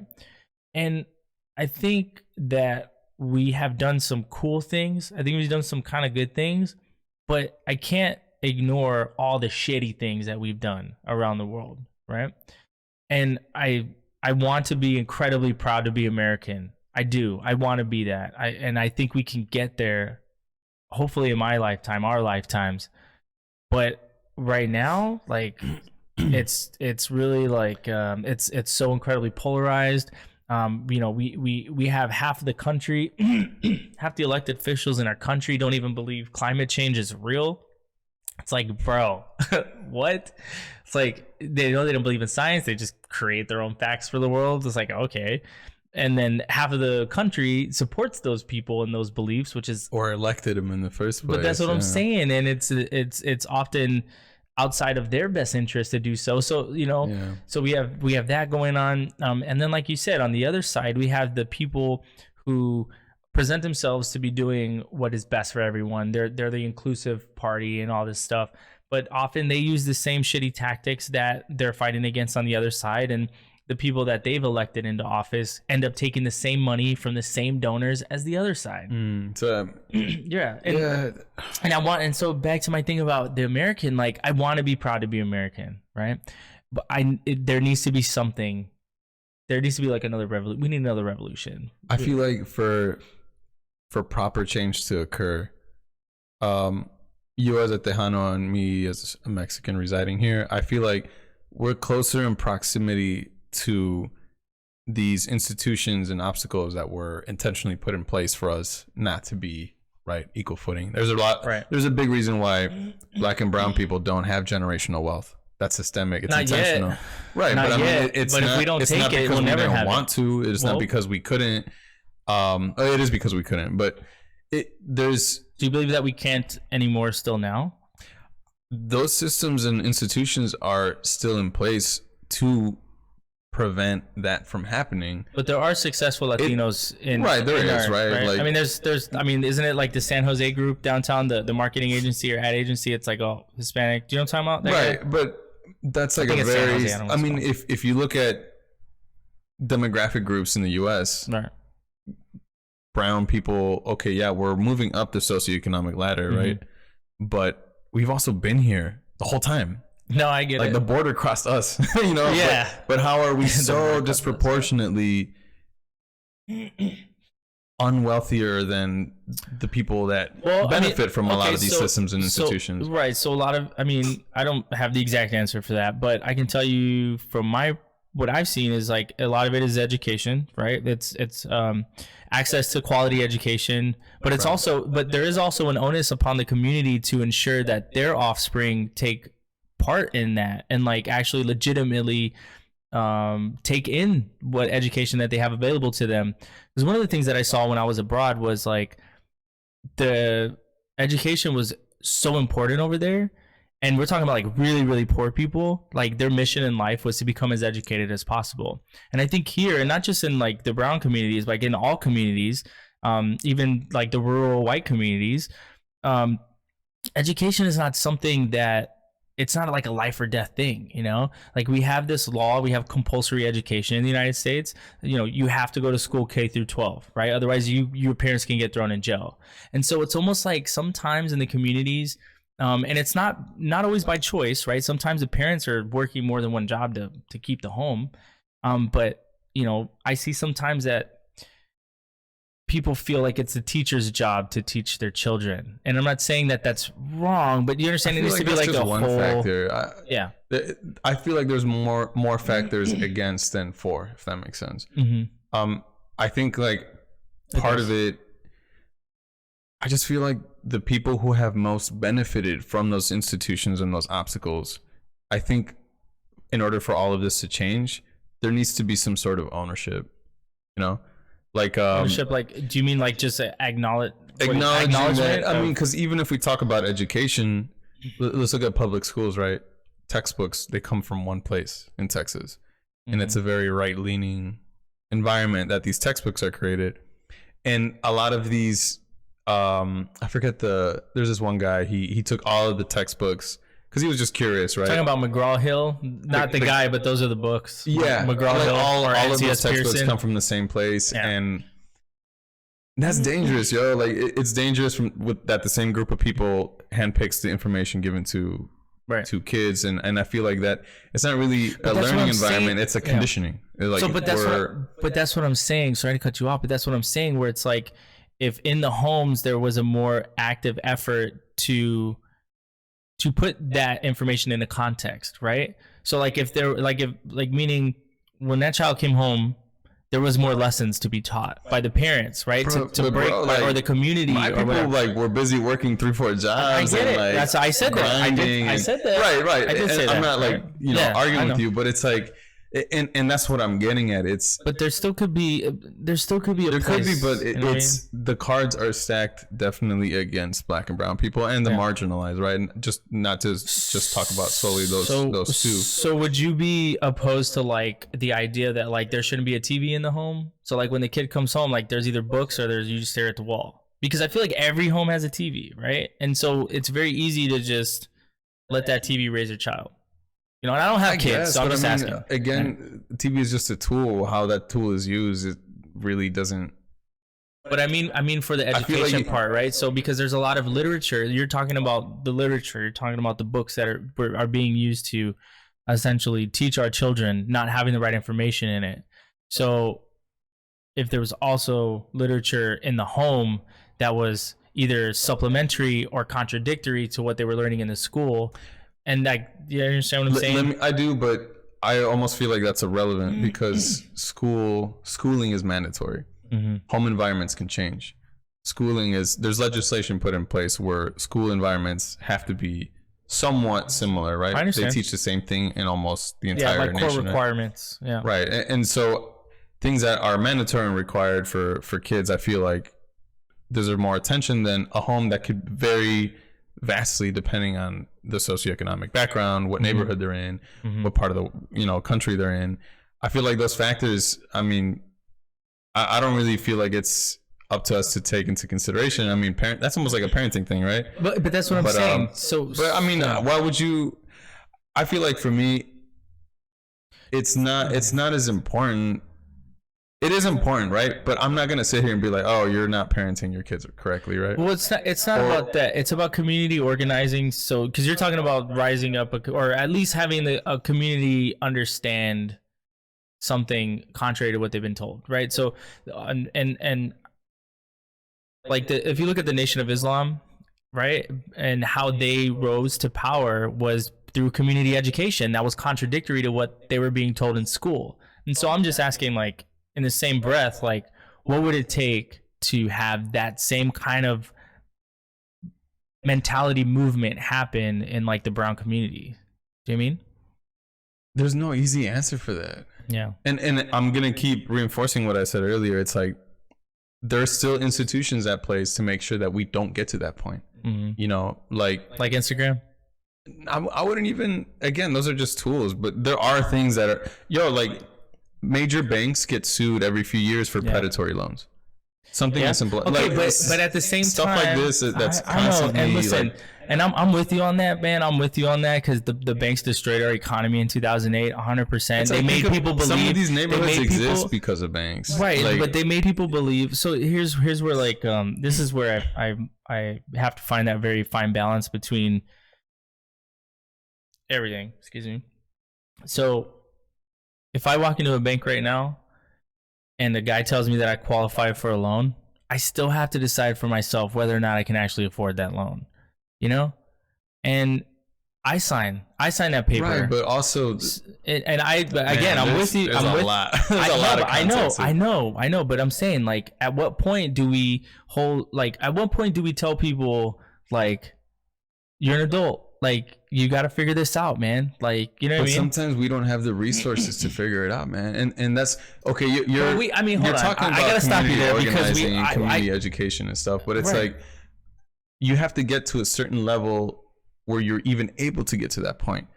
Like, we all have especially here, and to include like homeless people. Like, we all have Google in our pockets. So if there's something that we need to know, it's there. And again, it's the onus for me. I feel like the onus is like, at what point do we get to start telling people, like, yo, like, you should have known this, or at least show me where you read it and misinterpreted it and then still did something wrong. You know what I mean? Like, I feel like you need to spend more times in heavily marginalized brown communities for you to understand a lot of these factors at play. That, I mean, we can talk endlessly for hours. I mean, even me, who I didn't grow up in an environment like that, but I am fully aware because of the different circles of organizations that I've been a part of and work that I've done, not necessarily in activism, but with like activist groups, right? Mm-hmm.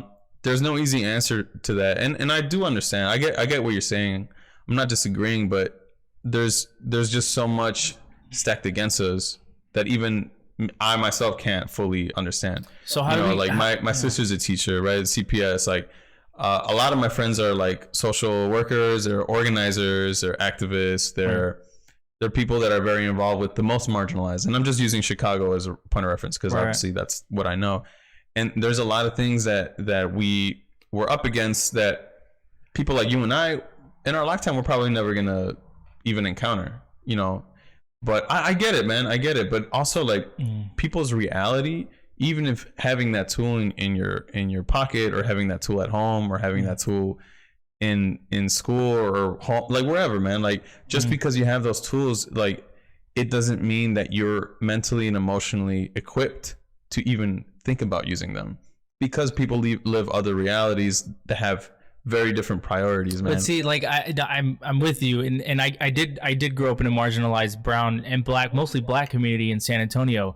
My high school, San Antonio Independent School District, the entire district was so poor. There wasn't even a vote. I mean, there wasn't even like it was just like everyone gets free lunch and breakfast. I mean, that's how impoverished our entire community was. So I did grow up in those areas. And so I'm also speaking from a place where I saw how people were raising their children. I saw how my friends decided to raise themselves. I saw the things that they gravitated towards and the things they liked and stuff like that. And like, I love all these people. And I'm only challenging these things because I'm saying, like, how do we get to a place where we don't need to make these where we need to say this is why this is the way it is, right? Where how do we get to a place where there are no more things stacked against us because we broke all those things down, or we built the ladder to get over those things, right? And so for me, I think at the core of maybe changing the direction is like, no, this insistence that, hey man, wake up. You have this thing in your pocket. You have this opportunity to go to this place every day where there's like the teachers that we have in our school system. They're there because they want to be. They're not, most of them are not there because they have to be, right? Because there's no money in education. So you have these people who are legitimately trying to share, even if like all of it isn't true or factual and, you know, what we would like, the majority of it, right? The numbers, right? The true things of life, like the how to count and the English language, if you will, or even learning another language, you know, like no one's teaching you fake Chinese in school, right?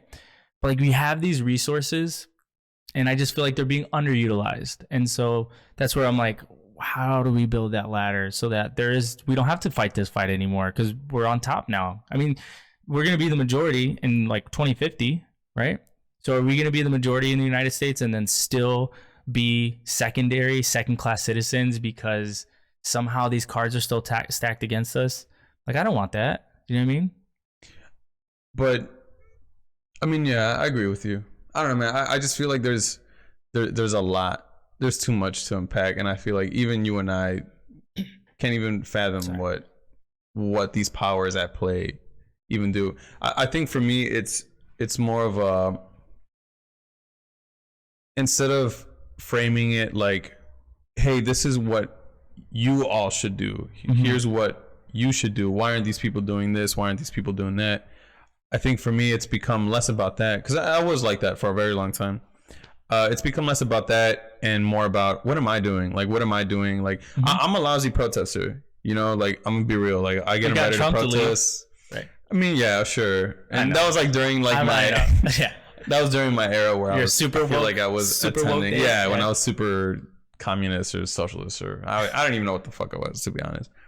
I don't know. I just feel like I'm finding my place where, like, what can I do with, how do I exercise my privilege mm-hmm. for the benefit of the people around me? That's what this is. The conversations, man.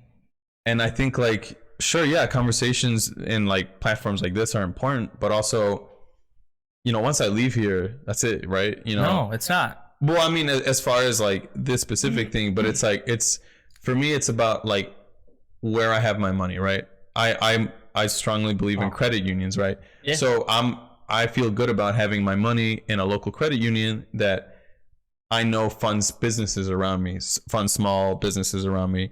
Right. The credit union that I'm with is one of the few businesses in the country that their staff demographic is mm-hmm. almost identical to their consumer demographic. Mm-hmm. So there's just like for me, I feel good having my money there, right? Mm-hmm. And then how I spend my money, right? Like, I feel like I used to do a lot more research about where I get my food and stuff, but I feel pretty good about the products and companies that I support and vote, right, with my dollars, right? Mm-hmm. And then even like, I live in Pilsen, and I'm very careful most of the time about where I choose to spend my money, right? Because I know the business owners because I had conversations with them. I know what they're about. I know that their family are from there.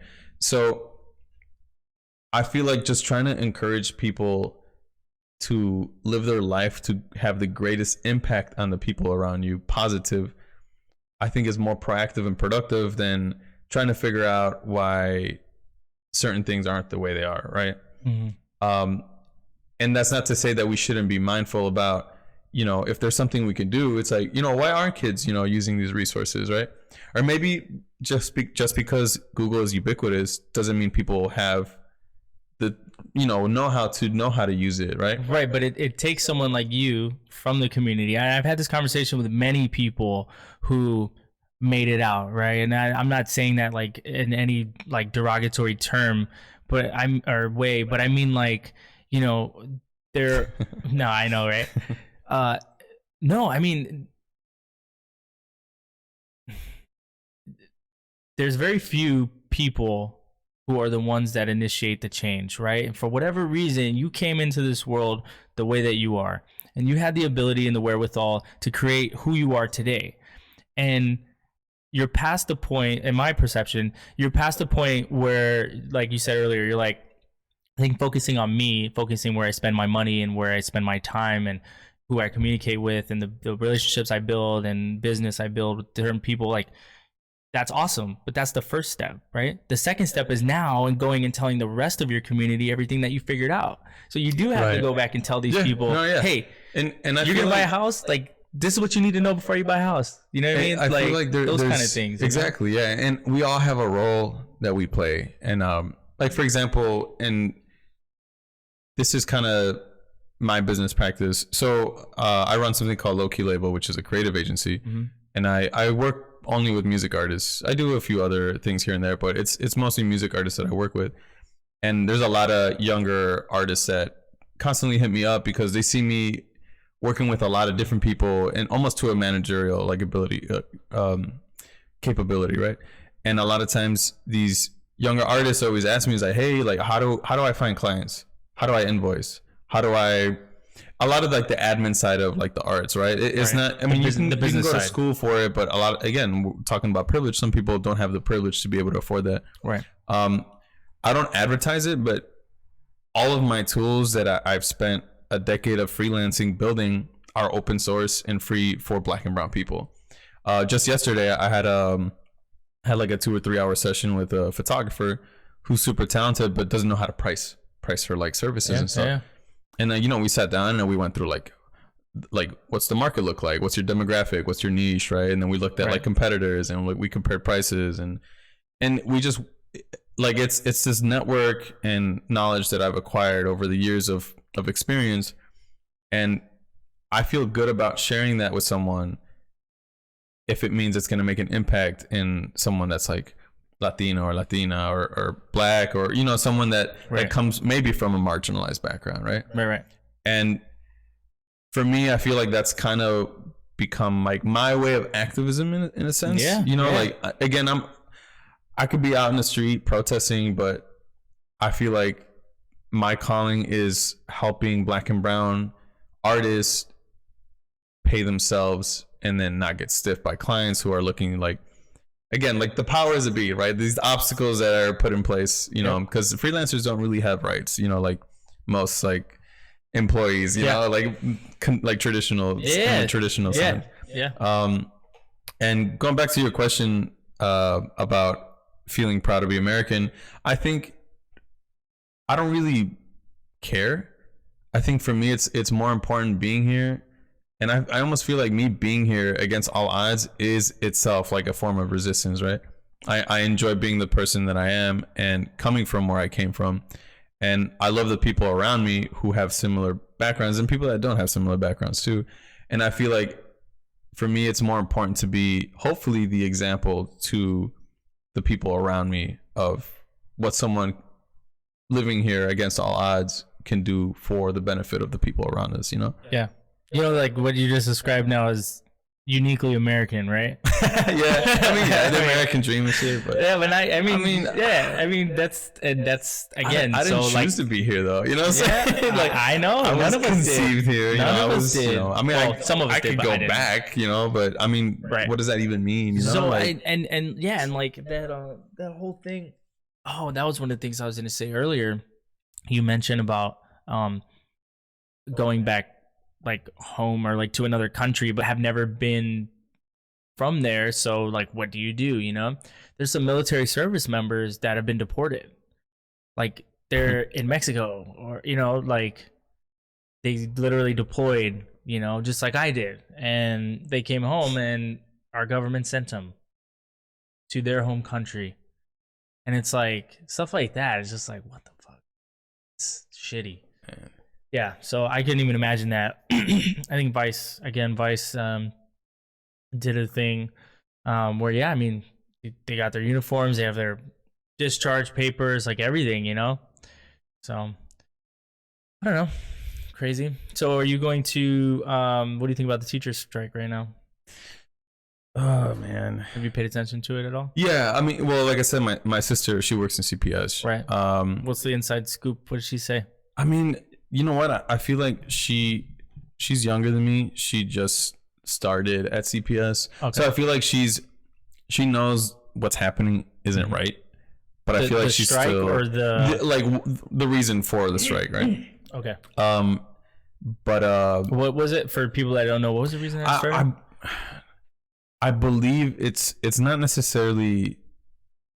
I mean, it's always like a lack of funds, right? It's always money, right? It's always money, but I feel like the money is just being prioritized very It's inefficiently. more than just the money. Yeah, I think like I saw like someone had like a Graphic. protest sign or something, and it was just like facts, right? Like the major facts that people are protesting. I think it was like one nurse for every like stuff like that. 2,000 students or something, and or some ridiculous number like that. At the VA, my doctor at the VA, I talked to the patient advocate, and my doctor has 2,000 patients. So I'm one of 1,199, or I'm sorry, 1,999. I think like they were saying that on average each school only has a nurse like 1 day a week. Which is ridiculous. Really? Like, yeah, it was just like, I mean, I could be butchering the facts, but it, like, there's a lot of like social workers, right? The availability It's to just them. not. It's just not right. I understand. A lot it just of doesn't it work. is just horrifically inefficient, especially going back to like Black and brown communities where these services are they could be life or death. You know, like the availability of these services can mean the life or death of somebody, right? Yeah.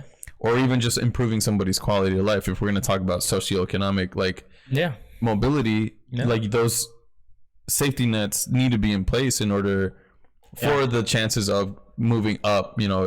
Like I even read that, you know, the first job that you get like out of college or even just in your life in general, like where you start, that salary has a really big determining factor on how much you're going to make over your lifetime. So like if I left college and somehow I landed a really primo job making like $55,000 a year, where other people that I graduated with started off at like 40, I have like a way higher curve to make more money just because I started with just that extra 15 sooner. Well, then I'm fucked. Right. I'm thinking about my first job, and I was like, well, shit. So in the same way that you're talking about for school, I mean, and that's where I will agree with you about, like, you know, cards being stacked against communities or whatever. Yeah, I mean, if the schools are really shitty, I mean, it's hard for a child to learn in those environments. You know, like I said, I was in there, you know, like the concrete walls and just like everything was always about it was always discipline focused. Like it wasn't about learning. It was just about keeping people from acting up in like fights and all just kinds of crazy shit. I feel like also we put a lot of pressure on teachers, yo. Like, I mean, there's these kids that, yo, outside of the classroom, they could be dealing with all sorts of shit that a teacher would not be equipped to deal with. Yeah, they're not, you know, like psychologists. Exactly. Yeah, and it's difficult and it's a really difficult job, and I feel like having those resources there can make a difference, right? And because I feel like if someone's pitted up against handling all of these different things for students, right, then they're not really focusing on why they're there, right? The education, right? Yeah. And I feel like because of that, quality of education could suffer, or even class sizes, right? Like, I mean, that's one of the 50 biggest students or something. Like, I'm just crazy. Like, yo, that's insane. Yeah. Just imagine 50 people in here, adults. Just imagine 50 adults like in an here. Audience. Like, no, I'm just kidding. I can actually. I can see that. But I mean, that's an overwhelming amount of people. And imagine children. And for like a 22, 24-year-old fresh out of college, right, exactly. Like you got 32 savage, rabid children. Just and I don't know, man. It's really unfortunate, and I mean, I don't quite understand what exactly is going on because I'm not in it, right? Like, but I mean, it's something that I believe the mayor Lightfoot, that was her platform, right, to prevent something like this from happening. But so she got elected, it all went to shit or something. Yeah, kind of. Well, all I know is that she offered a deal that they don't like. I think it was $2 million or something. I don't know, something like that. She offered them a % raise or something. There was money that was given, resources were given, but the teachers union is saying that it's not enough. So I don't know, but I mean, it's one of those things too. Like here, like I don't have all the answers because I don't have all the facts as far as like the numbers, the figures in City Hall and stuff like that. But what we do know is that our city is broke, and our state is kind of broke too. And the majority of the state funding, well, not the majority, but a lot of it, yeah, comes from Chicago. So in addition to our city resources, I mean, as far as I know, our city resources being drained for our own city stuff, like it's being drained by the state too. So I just think overall, the Chicago is just a really, there was so much corruption for so long. So many pockets got filled that this money is everywhere but where it should be. I mean, because I believe that CPS, Chicago Public Schools, are the most funded and underperforming, and most underperforming of the country's school systems. I don't know. I'd have to look at that. Which is insane because I believe there's and I think like the second, like the between Chicago and whoever's in second, it's like a huge like exponential. Talk about for the money, for the funding? For just how much funding goes into our school system.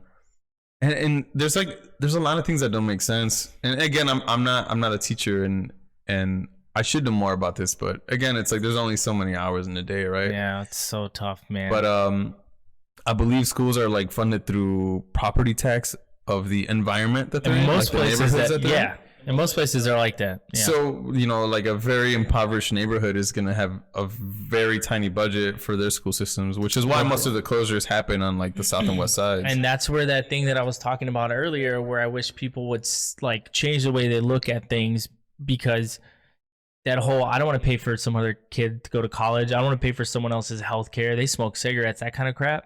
It's the same thing with the property taxes for schools. And I remember in San Antonio, that was the first place that I ever saw it, because I was like, yo, we're over here getting free lunch, eating these steak fingers, which honestly, those steak fingers are kind of good. But I don't know what was in them. They were kind of good. And we had enchilada day. It was every Wednesday. Enchilada day. Did y'all have enchilada day? No, dude. Bro, I'm telling you, I grew up in Texas. In Texas, we had tater tots. Bro, we had greasy ass pizza. Dude, we had these chorizo roll ups for breakfast. Like, Doug, I'm telling you, like it was legit. Like, well, not legit, but did y'all have breakfast burritos? You were telling me that bean and cheese. Oh yeah, the breakfast tacos. Breakfast tacos. That's okay. What it was. So yeah, so but I remember the running joke in San Antonio, and it's funny because when I came here, it was like the same thing.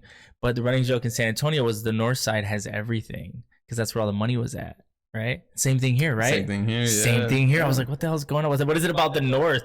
But yeah, property taxes. There was some schools in the north side of Chicago that had all the money, man. Like they had dope, brand new MacBooks for everybody. Yeah, like dope athletic programs. Let's rebuild the gym, even though it's only like 8 years old. They're like going to state championships. Like they're getting the best athletes, like all this crap. And then I was like, I looked into it, and it was like property taxes, like you said. And I'm like, well, why don't we get some of those property taxes?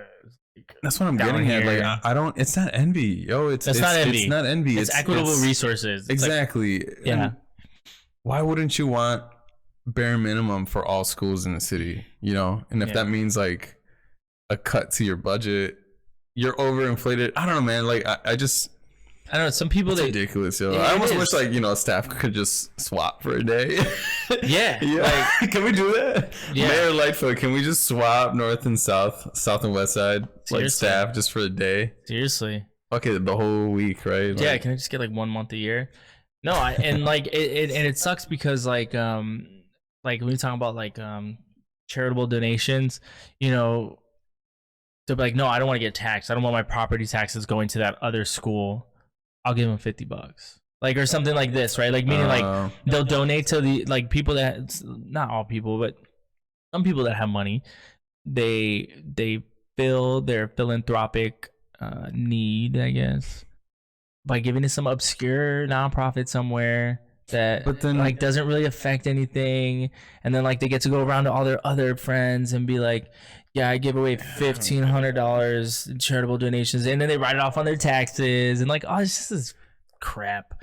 But even that has like an agenda that's not really the thing. No, it's not about giving to people. Yeah. It's just about giving enough so that you can. Yeah. I really want to hear like why can't we centralize all of that and then give accordingly to need?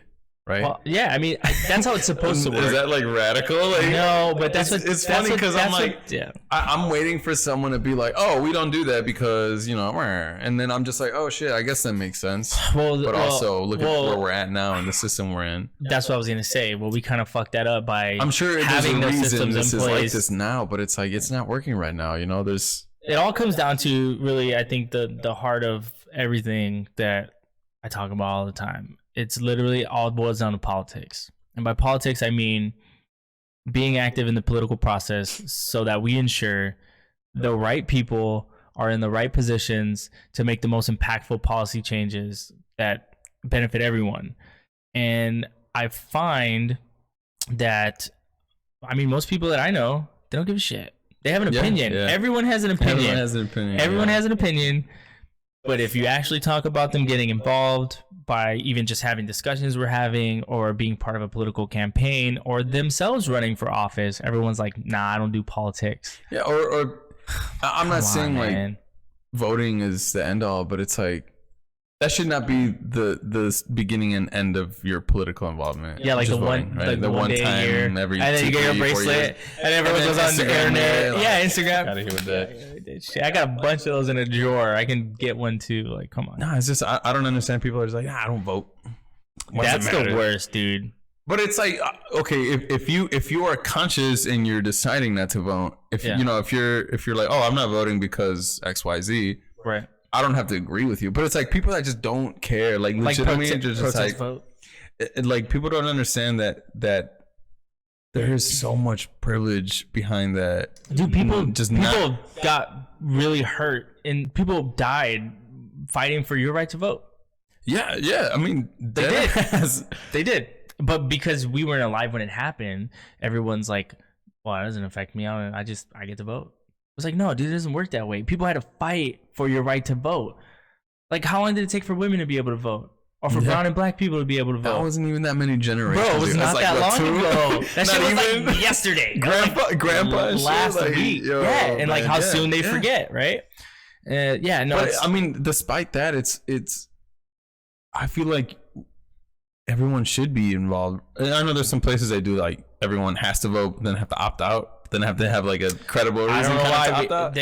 I don't know if that would work here, but Bernie Sanders tweeted that out the other day. I saw it on Reddit. I think Australia does it, right? Like you have to opt out. I don't know. Like everyone has to vote. But that should be the way it is. Like why? Like when you go get like here's what I think. When probably people aren't gonna like this. When you go and you get your driver's license or your ID, because first of all, legally, everyone's supposed to have an ID. Like I think it's called vagrancy. The law is vagrancy. If you're walking around without an ID, I think that's what it's called. Yeah. So anyways, when you go and you get your ID, you're automatically signed up to be an organ donor and you're automatically signed up to vote. And if you don't want to do either of those things, then you need to opt out of them. Because it creates the greatest amount of good for the greatest amount of people for you to be automatically enrolled in those things. Right. Yeah. Like what what does it hurt? Oh, and I feel like most people, they're just like, all right, cool, it's there, right? Like organ donating, right? Like, I know. Okay, one time I was at the VA, at the DMV, and this fucking lady next to me. It was so funny because we both got asked the question like literally within seconds of each other. The lady in the counter asked this lady, do you want to be an organ donor? And she was like, I'm sorry, what? And she's like, an organ donor. And she's like, to give if I die? She's like, yeah. She's like, oh no, I don't want to do that. And then the lady asked me, you want to be an organ donor? And I was like, yes, of course. The lady to the side. I was like, no, I'm just kidding. I don't look at it. No, but I heard her. I mean, she was so like loud and profound about it. And it was just like, I really wanted to know. I wanted to know so bad. I didn't ask her though, but I wanted to know so bad. Like, it's like, who hurt you? Yeah, who hurt you? Yeah, I asked that. I asked that to. I actually asked that to a friend of ours yesterday. I was like, who hurt you? Because they were just saying stupid things. No, but I do you know what people's, other than they'll let you die, do you know why people don't want to be organ donors? Or Jehovah's Witnesses? You know what's Those funny are the about two things I know. Because even if you choose to be an organ donor, mm-hmm. the decision really isn't up to you if you die. I mean, your organs might not even be good enough to donate. That too, but also like your next of kin have to. Really? They have the. Yeah, because look, if let me find out you guys went against my word. If for example, something happens to either of us, yeah. Even though it says organ donor on our ID or whatever, yeah. whoever Yeah. our next of kin is, Has to sign they it. have to decide if they want to. So it's funny because like it doesn't really matter. It doesn't matter if it's on there. Right, exactly. It's 'Cause just like so up they to can your next ask of kin Yeah. if they want. It's that just so for they can you ask or the not. question to your next of kin. Like, oh, hey, I see there's organ. Do you want to join? I know. I don't Yeah. understand. I don't Yeah, know, that's man, so but, weird to like, me. Voting aside, like I feel like we should be a little bit more involved, right? Mhm. And again, like I feel like I don't know if maybe people would consider it lazy, given my level of privilege, but it's like again, like I feel like I try to stay learning, right? I try to stay in an environment when I'm around with like me being around people that have opposing viewpoints or even just like constantly listening to podcasts and stuff, like trying to be constantly educated, right? Like this learning environment never ends. It shouldn't end with school, right? Like Right. you leave college, that shouldn't be the end. It's like, okay, I learned everything I need to learn for the Graduated. world. It's like, nah, be like, keep going, keep being around, stay humble, don't be a fucking dick, Mhm. And we just have to get out of this culture of like canceling people because they don't agree with you or canceling. It's this mob mentality it's not gonna get us anywhere where I feel is gonna work for anybody. It's just gonna be two big groups of people. But like even then, it's like why would we want that, man? Like No, we don't want that. and it's Oh, I don't want that.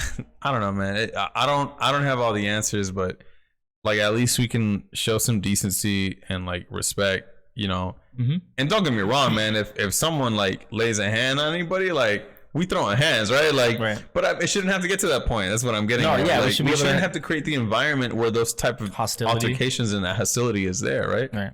Like you should be able to believe what you believe, but if that belief starts, influencing and inspiring violence and like murders and like mass shootings and stuff, then this is something that we all have to look at as a symptom of something not going right.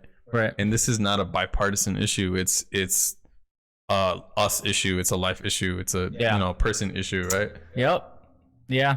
All right. On that note, I think that's pretty good. Do you want to plug some stuff? Lowkeylabel.com or something like that? Yeah. I mean, if you're a music artist or a small business that needs branding or even brand consultation, you can check me out at lowkeylabel.com or at lowkeylabel on Instagram.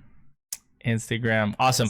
Well, I want to say thank you for coming on, and I hope to thanks see for you having again. me, man. This Yeah, is dude, awesome, man. it's cool, right? All right, so hopefully we'll have you back in a few weeks, and the world hasn't burned by then. But Or no, one of us moved to Canada or something. or what? Nah, I can't. Nah, You don't like Canada? I've never been. Canada's cool. I've heard it's cool. I know the only reason Like why I Toronto's moved. cool. It's like Chicago 2.0. I heard. Well, I think the only draw for me for Canada